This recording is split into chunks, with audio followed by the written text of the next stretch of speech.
Hello friends, मेरा आज का टॉपिक है asthma and PT management of asthma. तो मैं इसको पार्ट्स में बताऊंगी।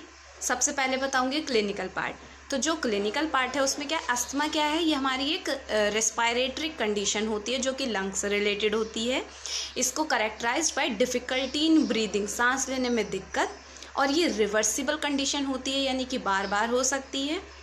इसमें क्या होता है, जो हमारे एयरवेज होते हैं ब्रोंकस ब्रोंकाई, वो उसका कॉन्स्ट्रिक्शन हो जाता है, जिसके वजह से ब्रोंकोस्पैज्म होता है, और जो वॉल्स होती हैं ब्रोंकाई ब्रोंकल्स की वो थिक हो जाती हैं, जिसकी वजह से एक्यूमुलेशन ऑफ म्यूकस होता है। तो अब मैं आपको बताती हूँ कि जो म्यूकस का एक्यूमुलेशन है उसकी वजह से बहुत सारे साइन सिम्टम्स अराइज होते हैं और बहुत सारी डिफ़िकल्टी होती है, कॉम्प्लिकेशंस भी हो सकते हैं। और ये जो अस्थमा है इसके होने के बहुत सारे कॉजेज़ होते हैं। तो हम बात करते हैं सबसे पहले कॉजेज़ की। कॉजेज़ में पहला है इन्वायरमेंटल फैक्टर। इन्वायरमेंटल फैक्टर में है सबसे पहले है टेम्परेचर। मोस्टली कोल्ड टेम्परेचर में होने के सबसे ज़्यादा चांसेस होते हैं। दूसरा है ह्यूमिडिटी, ड्राई एयर जो है वहाँ पर भी होने के चांसेस होते हैं, क्योंकि वहाँ पर डिफ़िकल्टी इन ब्रीदिंग और बहुत सारे डस्ट पार्टिकल्स, ये सब कुछ। दूसरी बात ये है कि हम बात करते हैं पॉल्यूटेंट्स की। जो इन्वायरमेंटल पॉल्यूटेंट्स होते हैं उसमें क्या क्या हो सकती है, स्मोकिंग। स्मोकिंग में दोनों, जो स्मोक कर रहा है वो भी, और जो नहीं कर रहा, जो कर रहा है उसके कांटेक्ट में आ रहा है वो, जिसे हम सेकंड हैंड स्मोकर बोलते हैं, उसको भी होने के चांसेस होते हैं। अगेन, अगर आप इंडस्ट्रियल एरिया में रहते हो और अगर उसके आसपास कहीं प्रोडक्शन है और किसी चीज़ के इंडस्ट्री में से धुआं निकलता है, स्मोक निकलता है, उससे भी होने के चांसेस होते हैं। और फॉर्मेल्डिहाइड हो गया, सल्फर डाइऑक्साइड हो गया, ये सारी चीज़ें। अब मैं आपको बताती हूँ कि कुछ एलर्जेंस में फूड एलर्जेंस भी हो सकते हैं, डस्ट पार्टिकल एलर्जेंस भी हो सकते हैं, पॉलन के किसी भी चीज़ से अगर किसी को एलर्जी है और अगर वो बार बार उसी के कांटेक्ट में आ रहा है तो उसको भी अस्थमा हो सकता है। अगर कोई स्ट्रेस में है, बहुत ज़्यादा स्ट्रेस में है, अपसेट है, तो उसके वजह से हार्मोनल इम्बैलेंस्ड होता है, और जिसके वजह से क्या होता है, हमें बहुत सारी प्रॉब्लम्स कॉज हो सकती हैं। अगर कोई मेडिकेशन ले रहा है, जैसे एनसेड्स वगैरह यानी non steroidal anti inflammatory drugs ले रहा है, या फिर कोई बीटा ब्लॉकर्स ले रहा है, तो उसमें भी चांसेस होते हैं कि उसको अस्थमा हो जाए। स्ट्रॉन्ग ऑर्डर परफ्यूम्स अगर कोई यूज़ करते हैं जिसकी बहुत ज़्यादा हाई फ्रेगरेंस होती है, तो उससे भी अस्थमा होता है। ये सारे मैंने आपको कॉज बताए जिससे अस्थमा हो सकता है। अब मैं आपको बता रही हूँ कुछ रिस्क फैक्टर, मतलब कि अगर किसी को ये कंडीशन है तो उसमें अस्थमा होने के चांसेस होते हैं। पहली है फैमिली हिस्ट्री। अगर किसी की फैमिली में हिस्ट्री में अस्थमा है तो उसकी जनरेशन को भी अस्थमा होने के चांसेस हो सकते हैं। दूसरा है पैसिव स्मोकिंग। जैसे मैंने आपको बताया था कि कोई स्मोक कर रहा है और अगर उसके कोई कांटेक्ट में है तो वो है सेकेंड हैंड स्मोकर, जिसको होने के चांसेस हैं।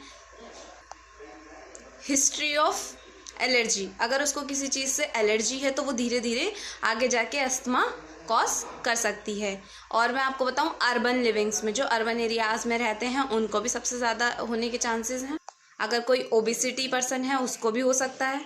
और लो बर्थ वेट, अगर किसी का लो वेट है बाय बर्थ से, तो उसको भी होने के चांसेस हो सकते हैं। ये मैंने आपको बताया रिस्क फैक्टर। अब मैं बात करती हूँ टाइप। अस्थमा जो है वो दो तरीके से हो सकता है, एक्सट्रेंसिक और इंट्रेंसिक। जो एक्सट्रेंसिक वाला होता है ये ड्यू टू एलर्जी की वजह से होता है और मोस्ट प्रोबेबली ये चिल्ड्रंस में यानी चाइल्डहुड में देखने को मिलता है। इंट्रेंसिक वाला होता है ये नॉन एलर्जिक होता है, ये एलर्जी की वजह से नहीं होता है, ये मोस्टली यंग पेशेंट्स में दिखता है।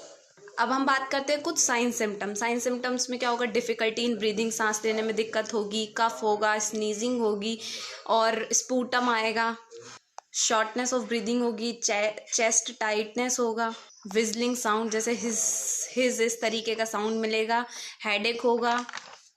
अब हम बात करते हैं अस्थमा के कॉम्प्लिकेशंस। तो कॉम्प्लिकेशंस अस्थमा में हो सकता है, उसके अगर किसी को अस्थमा है तो उसकी वजह से रेस्पिरेटरी फेलियर हो सकता है, निमोनिया हो सकता है, कार्डियक अरेस्ट हो सकता है और एटेलेक्टेसिस हो सकता है।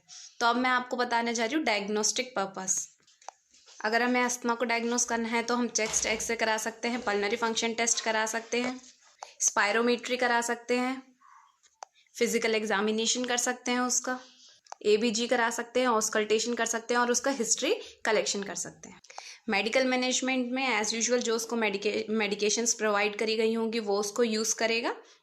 ये मेरा था क्लिनिकल पार्ट। मैंने इन शॉर्ट ये बताया कि अगर किसी को अस्थमा है तो क्या क्या साइन सिम्टम्स दिखेंगे, क्या क्या कॉम्प्लिकेशंस हो सकती हैं और रिस्क फैक्टर। सो ओबेसिटी मेंटेन करें, फूड एलर्जेंस का ध्यान रखें और अपने आसपास एनवायरनमेंट का ध्यान रखें और ये सारी चीज़ों को मेरे वर्ड्स को मार्क करें। अब मैं आपको ये बता रही हूँ कि ये मैंने क्लिनिकल पार्ट में बताया, अब मैं आपको इसका पीटी मैनेजमेंट यानी कि अगर किसी को अस्थमा है तो वो क्या क्या कर सकता है ये मैं आपको बताऊँगी अपनी नेक्स्ट वीडियो में। Thank you. मेरा आज का टॉपिक यहीं फिनिश होता है। अगर कोई क्वेरी है, कोई क्वेश्चन है तो आप मुझसे कमेंट में पूछ सकते हैं।